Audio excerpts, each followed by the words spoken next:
Hi people, welcome back to the channel. It's Chrissy Sawyer here, and welcome to the end of the week. Yeehaw, and welcome to September if I haven't said that yet. Right, no agenda. Here we go in without hope or agenda, and I'm drawn back to this elements deck.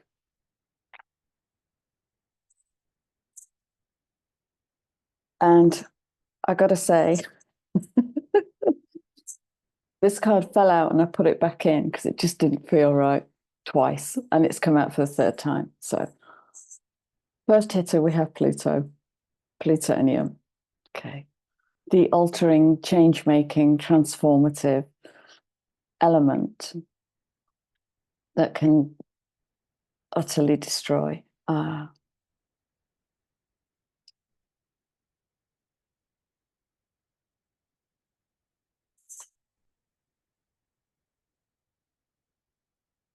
And that can change at a molecular level. Okay. And then we have palladium. This is element number 46. So palladium is far more expensive than silver, and yet it's sometimes used to imitate silver in outdoor situations because it doesn't tarnish.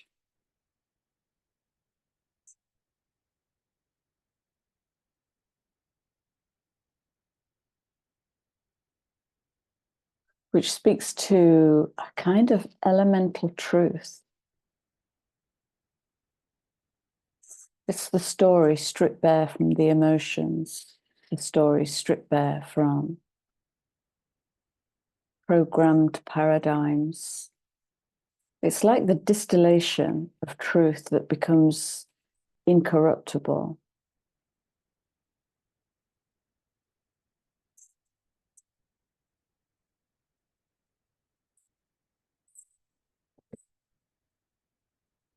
And then we have rubidium.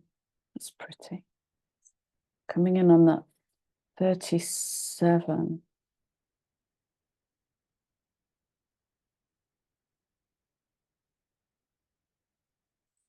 So this contains, I think this piece contains a gram of highly reactive rubidium metal. Broken open, it would catch fire rapidly. And it's commonly used in cheaper atomic clocks. But what really caught my eye was it would catch fire rapidly. So we have fire. No, we don't. We have Mars, fire, going into Cancer, in Cancer yesterday. And you're going to feel some kind of way about that. So the collective house is 4, which is foundation, home, mother. I tend to associate it with parent, which speaks to what you could lean into as a little one, which speaks to the hand in your back gently guiding you forward, the ancestor hand. So that will have been parents. And was that there? Was that not there? Do you feel the presence of that? Do you feel the absence of that? What was encoded into your family's foundational system?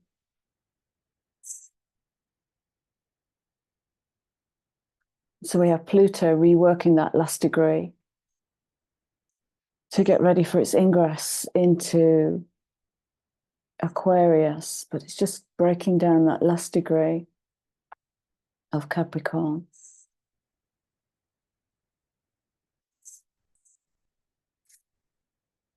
Yeah, okay.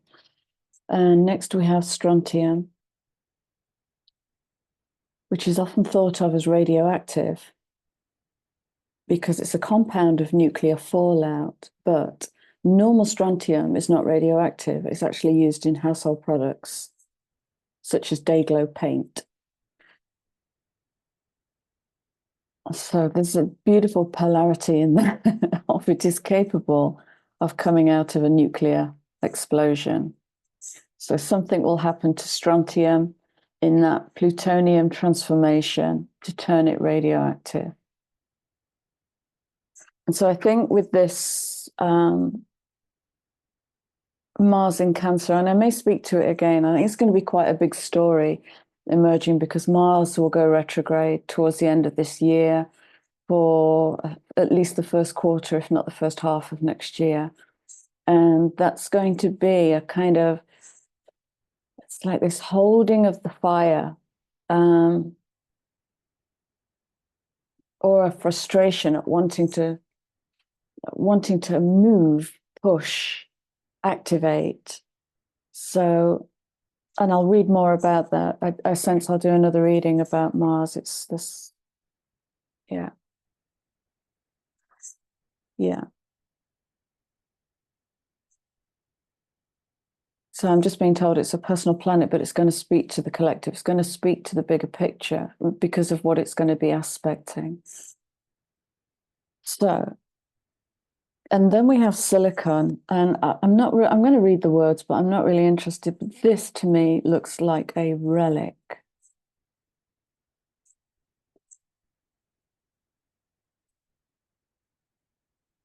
Looks like something I might have stumbled across while I was wandering through Mesopotamia.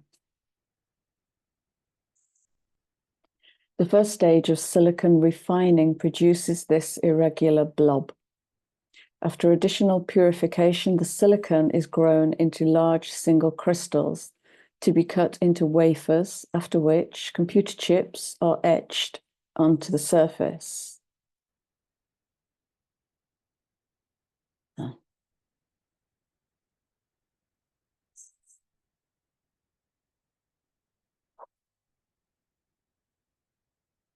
This speaks to ancient civilization, a really advanced civilization. What I'm seeing are monoliths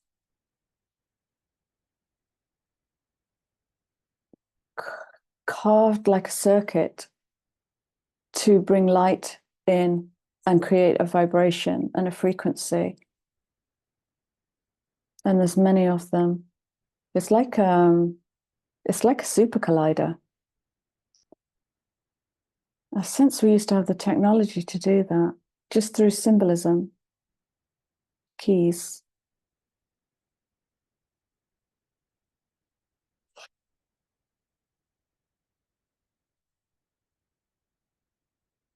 Yeah, there's something truly ancient about that. Okay. So we have something kind of incorruptible, incendiary, and transformative at a molecular level on the table, and whatever you want to call this. And then I'm guided to go to the Crystal Oracle today.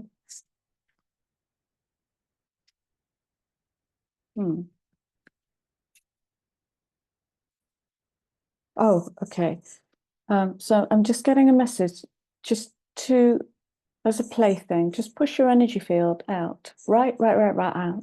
Out beyond the room, beyond the house. Push your energy field out behind you, in front of you, up, down into the earth. Just push right out.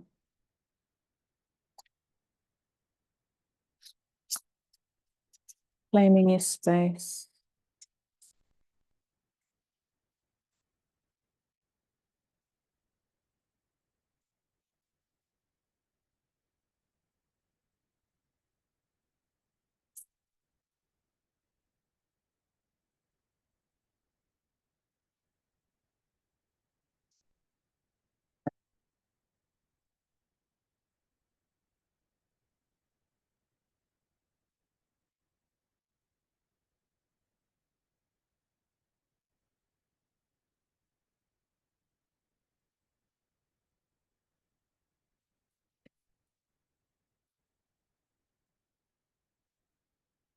Okay, I'm going to come back to those.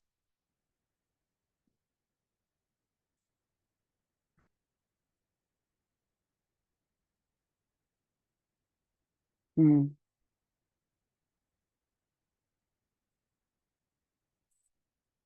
Okay, bear with me. I think it's going to be an underlying story, folks. And why wouldn't it? Zeta does like an underlying story.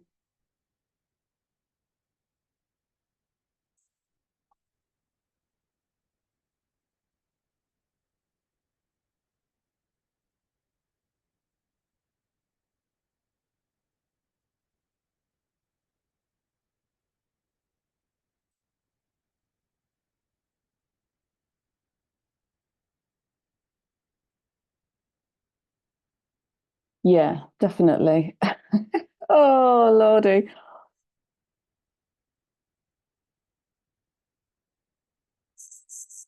There's another round of purification and healing coming in. I think it's coming in on this Mars energy. There'll be other energies playing. It stops there. Playing into it.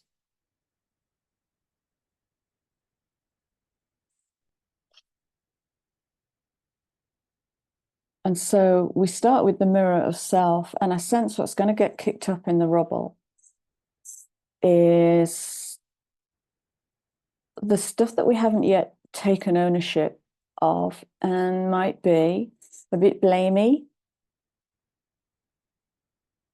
and a bit judgy about, or a bit resentful and grumpy about. So bring it home to self. Find it within the self, whatever it's. So let's call it a trigger. So you get triggered. Just assume it's about you. Okay. I think we're not entering the name, blame, shame game.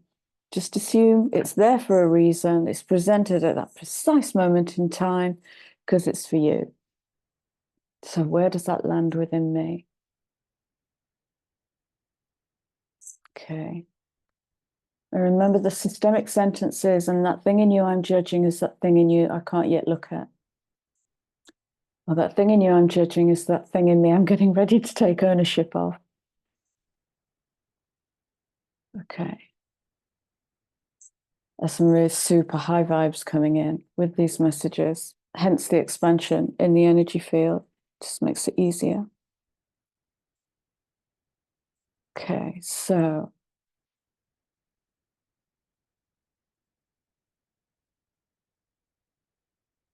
so what I love about this card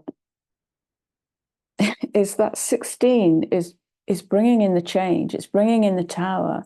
So there's nothing dreamy and fluffy about this one love, because love is born out of the dissolution of the illusion. There's going to be a lot of that. Have we still got Neptune at 29 of Pisces working that last degree? Forgive me, I haven't. I've checked, but I haven't remembered. And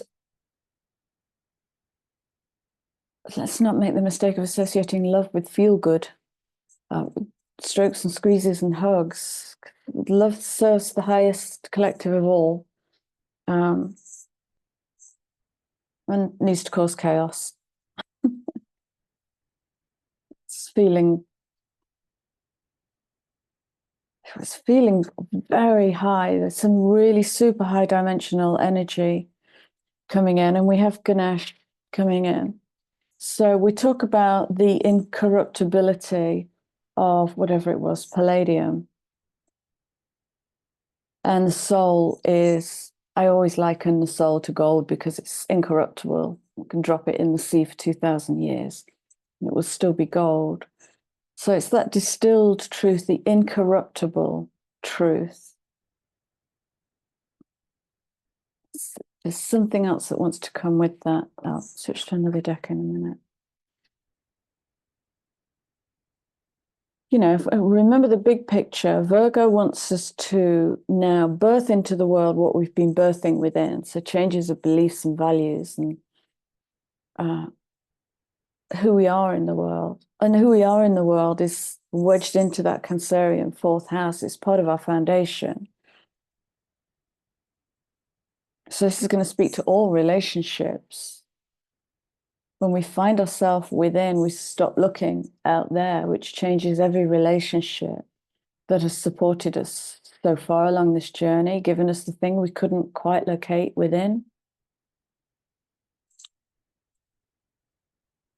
Goddess, Divine Feminine, I'm not feeling that. I'm going to dump that. I'm having a problem with the gluttony of the whole Divine Feminine thing. Just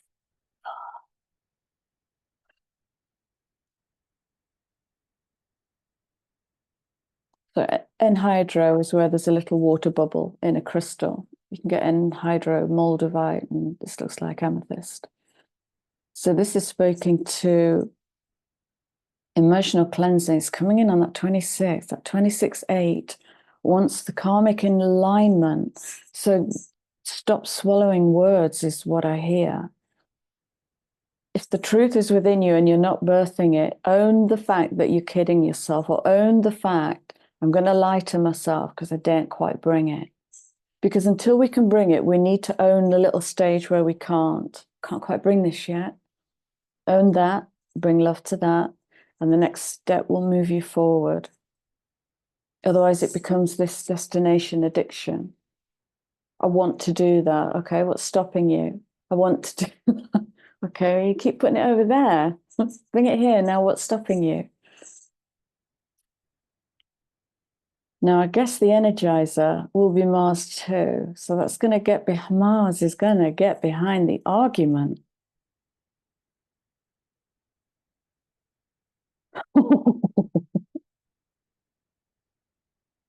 The disrapture. The disrapture. I love that. Notice that I'm giggling, right? There's no heavy, harsh energy here. It's going to be tricky and edgy, like breaking concrete, but I'm giggling. The kind of cheekiness here. There's a kind of, ooh, dare I say that thing, do that thing, make that movement. Yeah, go for it. And again, karmic alignment. Is it within my will to hurt that? If it is, go get a coffee or a chamomile to calm down. If it's to explore yourself and that's your truth, what's it going to feel like if I bring my Mars fire, if I harness my Mars fire and bring it out as, yeah, I'm going to bring it, Ross. Me and Ross were nattering this morning. We're talking about the dragon's breath, you know, the dragon fire. Mm, mm, mm, mm, mm.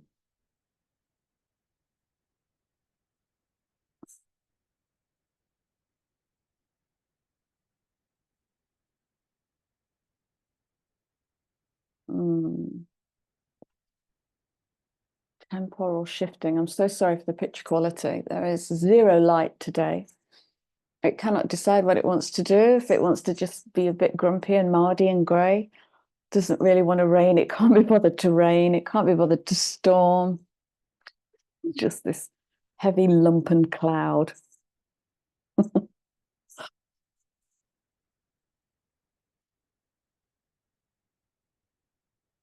Yeah, healing addictions. So we've got 2 amethysts on the table. And if you don't own a piece of amethyst, you can call it forth. You can call in the energy and the matrix of amethyst.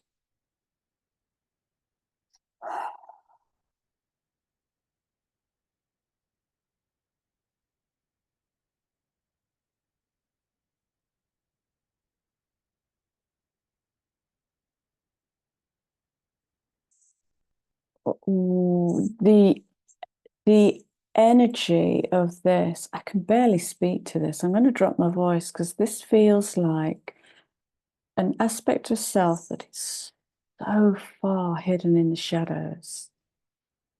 It's so far back. And the only way it can connect with life is to addict. The only way it can connect its heart to life is to addict. Because addiction is a relationship. It's a thing we give a lot of attention to or a lot of love to. It's still a relationship. And this big picture is about getting into right relationship with everything so we can burn down the pretense, the adapted behavior, the adapted child, and return it to innocence. I've just thought of another playlist. It's what was it called? The Resurrection of the Divine Solar Child. I'll do that this weekend.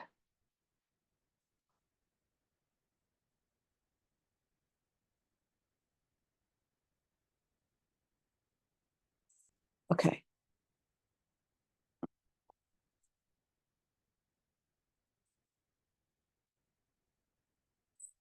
Okay, so some beautiful work going on, really beautiful work. And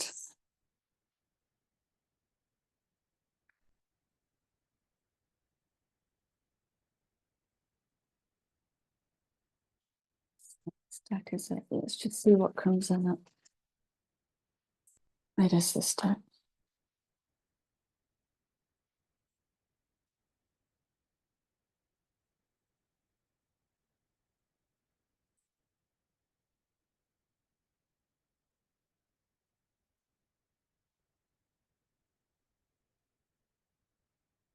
Yeah, there it is. That's that deepness. Oh, that's so sweet. Bear with me.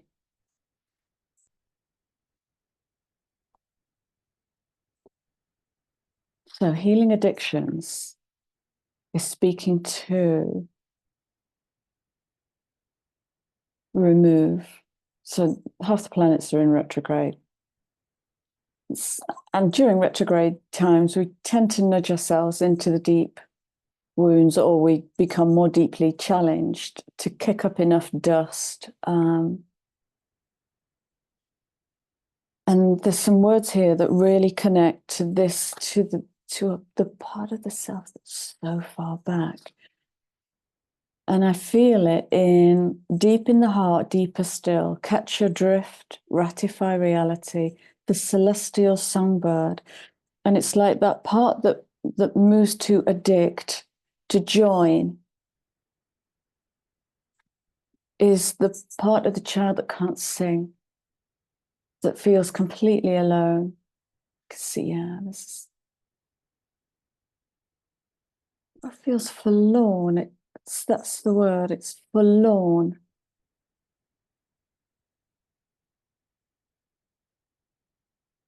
Emotional power ballad. So yeah, the celestial songbird is learning to sing your own song. The I am values. I am inverted. I am converted. Oh, I am inverted, revisiting, changing beliefs, going back over details, being humbled by misunderstandings, thankful for chances to reconsider my past. I am converted, otherwise, slowing to see, reviewing and renewing, shadows lit from different angles. That's the mirrors, moving my position to change the outlook.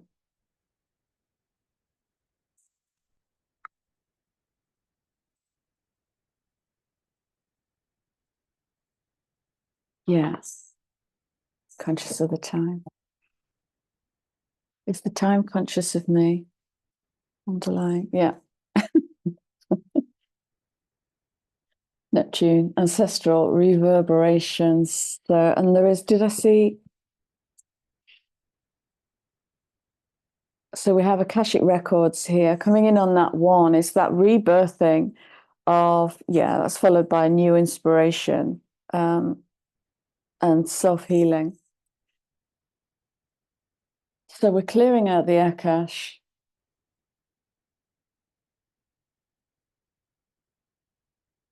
Inspirational mysticism is the voice that's birthed from within.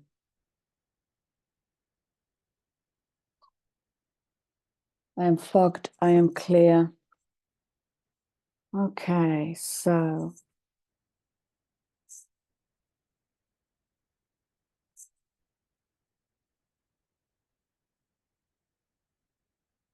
Yes, please.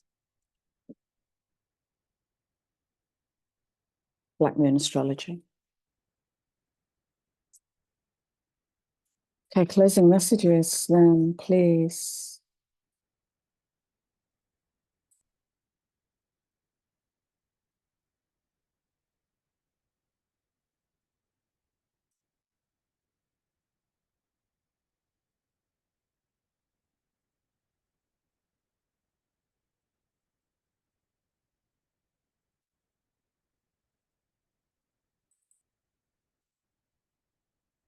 Underlying card, fourth house, Cancer. Soul, Virgo, stability. Okay, so it's reworking again. We did this, didn't we, a while ago? Can't remember when it was. To rework that foundation, the foundation of self.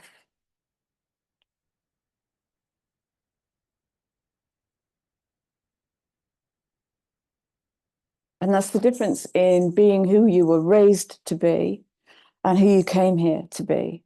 That's the difference. One is full of inspiration and fire and passion and joy. And the other is this kind of tepid, obedient, or angry, different, not in alignment.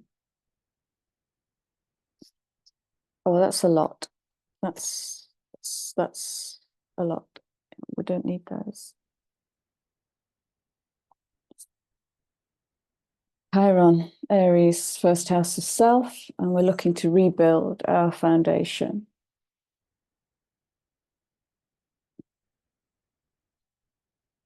Mercury retrograde.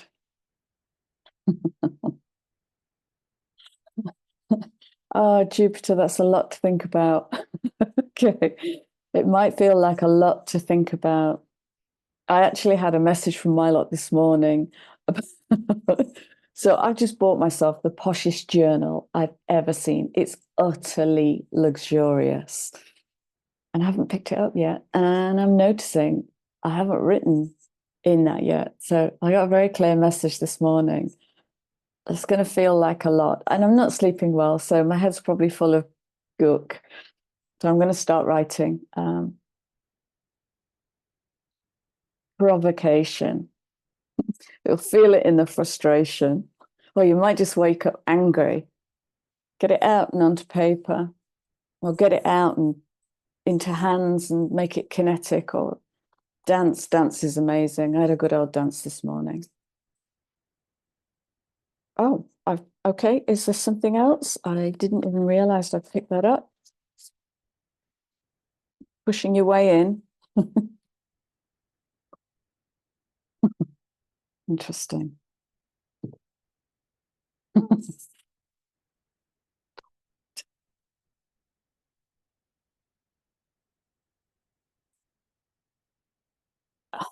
don't know where it's gone.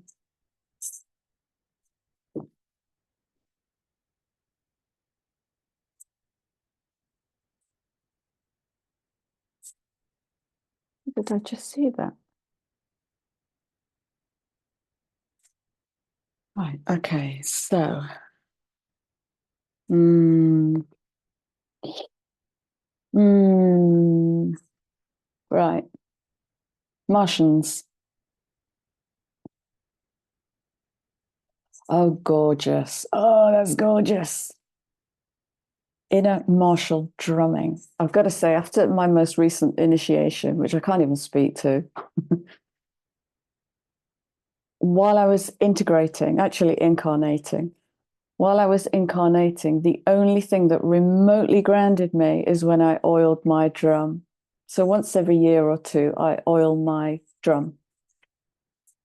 And just the touch of it and moving the oil into the skin of the drum and then having a good old drum 3 days later when it was fully absorbed was the only thing that would ground me. So if you got a drum or if you got some pots and pans and a wooden spoon, make noise, self-survival, strong-boned, driven ambition, energy as passion, iron, human fortitude. it's recently come onto my radar. I did some research about iron and iron deficiency, and there is science now to back up that it's linked to the adrenals. It can also be linked to symptoms of PTSD. So hypervigilance can cause, I mean, the health industry has it the other way around, because once it presents in the physical, it's already come through the spiritual, the mental, and the emotional. The physical is just the symptom. So shortage of iron is just the symptom. Yeah, so have a look at that. By all means, have a look at that. Do your own research. I am weak, I am powerful. Yeah. Anger and desire to hurt. Okay. So that vengeance that's within you, if you have anger and a desire to hurt, number one, own it. I have anger and a desire to hurt. I want to hurt. Top banana. And then do nothing and sit with it. Okay, because that there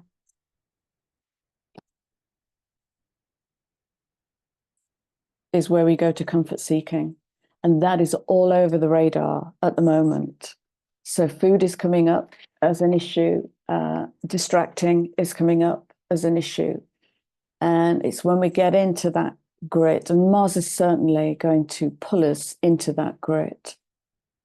So comfort seeking.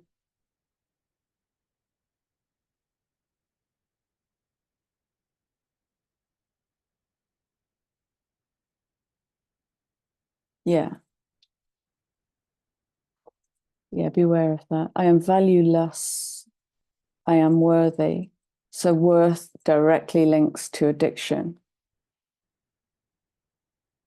And Gemini with the atomic blueprints. So you know, if we put those two together, what's happening is happening at a cellular level. It's happening in the what was I going to say? DIA. I am anxious. I am decided. Okay, beautiful. So I think we'll call this Mars in Cancer. And then I might do another one for the Mars retrograde. And let's pull one last card before I run out of time.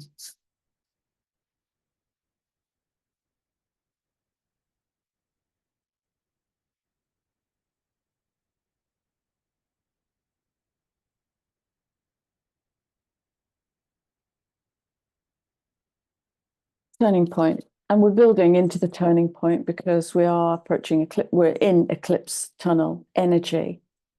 And I think middle of September is the first one, and then October. I said it the other day. I'm sure you can remember it. And then October is, if that's for anybody, write your own story. And guys, that is it. I am going to wish you a, I don't know.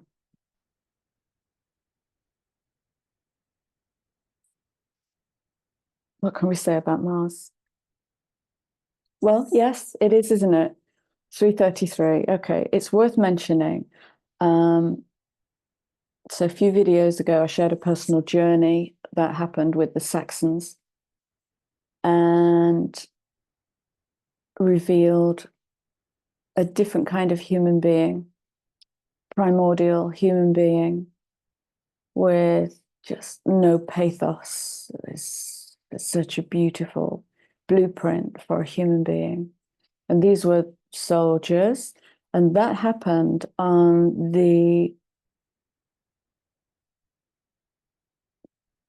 Mars-Uranus conjunction. So what that was showing, so Uranus was going to show you Mars in a completely different way. I'm going to shatter everything you've learned about men going to war, because there's something about that Saxon journey that brought in this primordial reset, like the human pre-pathos. It was so beautiful. So Mars, dearest one, let's get to know one another. Okay, so see where Mars is in your natal chart. See where Cancer is in your natal chart. And play. I'm going to wish you all a wonderful weekend and thank you all for being here. Take great care. I'll be back again next week.